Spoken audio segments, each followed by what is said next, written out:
بسم اللہ الرحمن الرحیم وبعد فإن اصول الفقہ اربعۃ، اور تسمیہ و تحمید کے بعد سرکار صلی اللہ علیہ وسلم اور ان کی آل پر درود و سلام بھیجنے کے بعد لفظ بعد کی تحقیق دیکھیں۔ آپ نے نحوی کتابوں میں پڑھا ہوگا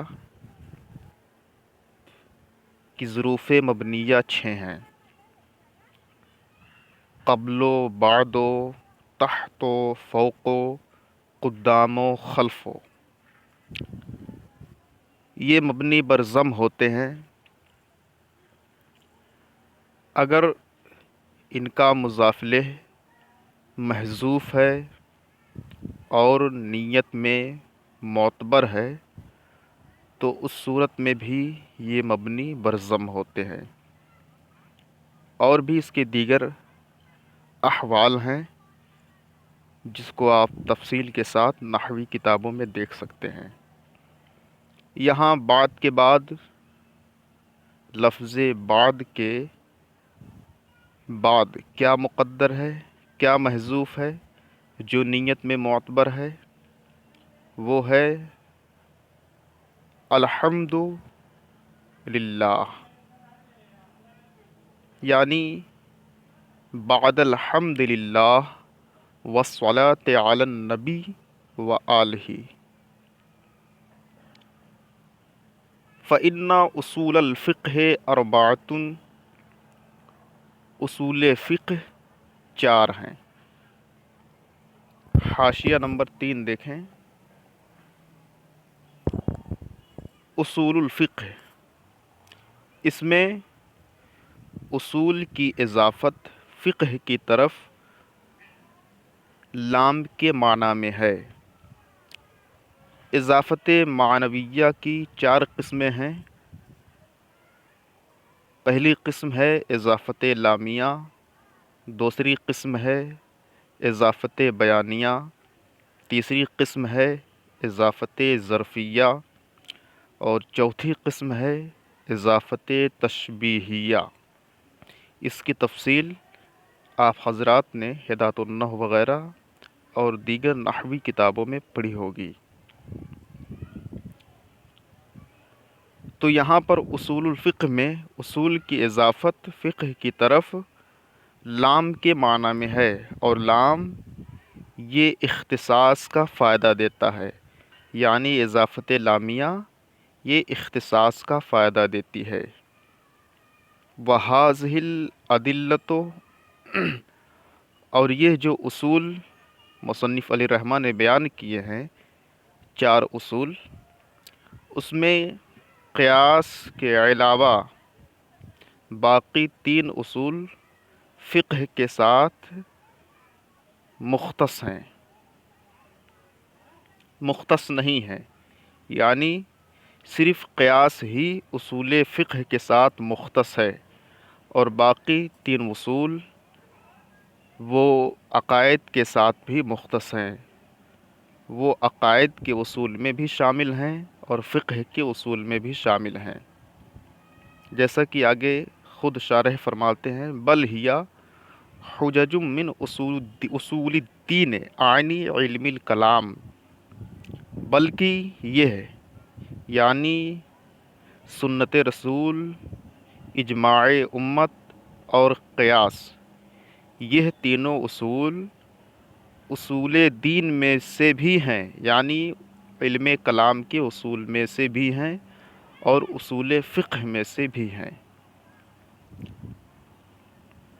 تو یہاں پر ایک اعتراض وارد ہوتا ہے کہ اصول الفقہ میں اگر اصول کی اضافت فقہ کی طرف لام کے معنی میں ہے تو یہ معنی ہوا کہ یہ چاروں اصول مختص ہیں، خاص ہیں فقہ کے ساتھ، حالانکہ ایسا نہیں ہے، بلکہ قیاس کے علاوہ اجماع امت، سنت رسول اور کتاب، یہ تینوں اصول علم کلام کے اصول میں سے بھی ہیں، تو یہ مختص کیسے ہوا؟ تو اس کا جواب یہ ہے کہ یہاں اصول فقہ سے میرا مراد اصول شرع ہے، یعنی یہ چاروں شریعت کے اصول ہیں، اور شریعت یہ عام ہے کیونکہ جو عقائد کے اصول ہیں وہ بھی شریعت ہی سے منسلک ہیں،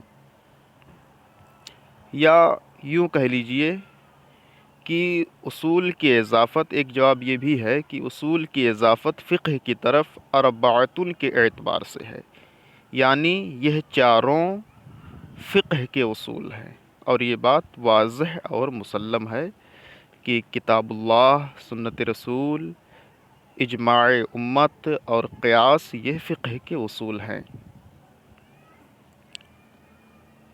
حاشیہ نمبر 4 دیکھیں، اس میں وجہ حصر بیان کی گئی ہے کہ اصول شرعیہ خالی نہیں، یا تو قول شارع ہوگی یا قول شارع نہیں۔ اگر قول شارع ہے تو خالی نہیں، یا تو شارع کی جانب سے ہوگی یا اس کے علاوہ کی جانب سے۔ اگر شارع کی جانب سے ہے تو وہ کتاب ہے، یا رسول کی جانب سے ہوگی اور وہ سنت ہے۔ دوسرا، اگر شارع کی جانب سے نہیں ہے تو اس بات سے خالی نہیں کہ یا تو قطعی ہوگی اور وہ اجماع امت ہے، یا ظنی ہوگی اور وہ قیاس ہے۔ متن دیکھیں، فَإِنَّ أُصُولَ الْفِقْهِ أَرْبَعَةٌ، اصول فقہ 4 ہیں۔ اللہ، پہلی قسم ہے کتاب اللہ، یعنی پہلا اصل ہے کتاب اللہ، اور دوسری قسم ہے سنت رسول اللہ، اور تیسری قسم ہے اجماع امت، اور چوتھی قسم ہے قیاس۔ حاشیہ نمبر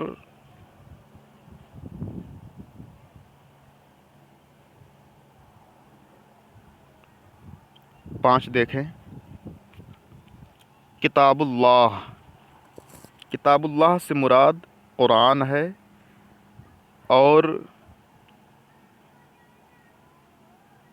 یہ 1500 آیات ہیں قرآن شریف کے، قرآن کریم کے 1500 آیات ایسے ہیں جن سے احکام شرعیہ متعلق ہیں۔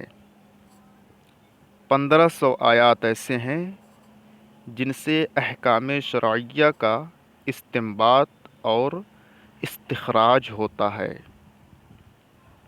اور اسی طرح سنت بھی ہے کہ حدیث پاک میں 5 لاکھ حدیثیں ایسی ہیں جن سے احکام شرعیہ کی تخریج ہوتی ہے۔ حاشیہ نمبر 4 دیکھیں، اجماع امت، اجماع الامت کو الامت میں لام یہ عہد کا ہے، یعنی اجماع امت سے مراد رسول کریم صلی اللہ تعالی علیہ وسلم کی امت ہے، ان کے سرکار مصطفیٰ سید المرسلین آقا کریم صلی اللہ تعالی علیہ وسلم کے علاوہ کی جو امت ہیں وہ معتبر نہیں ہے۔ یہاں پر اجماع امت سے مراد نبی کونین صلی اللہ تعالی علیہ وسلم کی امت ہی مراد ہے۔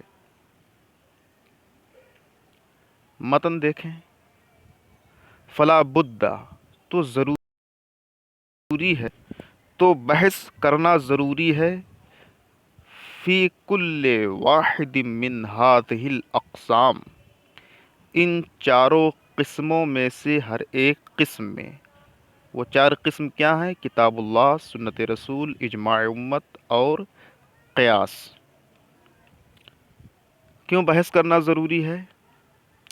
لیعلم تاکہ معلوم ہو، بذالک اس بحث کے ذریعہ، طریق و تخریج من النصوص والاقیسہ، تاکہ معلوم ہو، لیعلم بذالک تاکہ اس بحث کے ذریعہ معلوم ہو احکام شرعیہ کی تخریج کا طریقہ نصوص و قیاس کے ذریعہ۔ حاشیہ نمبر 7 دیکھیں۔ طریق کی اضافت تخریج کی طرف بیانیہ ہے یا اضافت کامیہ ہے، یعنی طریق لتخریج الاحکام، یعنی مطلب یہ ہوا کہ احکام شرعیہ نکالنے کا طریقہ معلوم ہو، احکام شرعیہ کی تخریج و استنباط کا طریقہ معلوم ہو۔ اضافت المصدر الی المفعول، اس کی قبیل سے یہ اضافت ہے، یہ مصدر کی اضافت مفعول کی طرف ہے۔ تخریج یہ مصدر ہو جائے گا، اور کیا نکالا جا رہا ہے، کیا نکل رہا ہے، احکام، احکام شرعیہ، تو احکام یہ مفعول ہوگا۔ اب پوری عبارت یوں بنے گی، لیعلم بذالک طریق تخریج المجتہد الاحکام، تاکہ معلوم ہو اس بحث کے ذریعہ مجتہد کو استخراج اور استنباط کرنے کا طریقہ احکام شرعیہ کو، احکام شرعیہ نکالنے اور استنباط کرنے کا طریقہ مجتہد کو معلوم ہو اس بحث کے ذریعہ۔ یہ مکمل عبارت ہوگی۔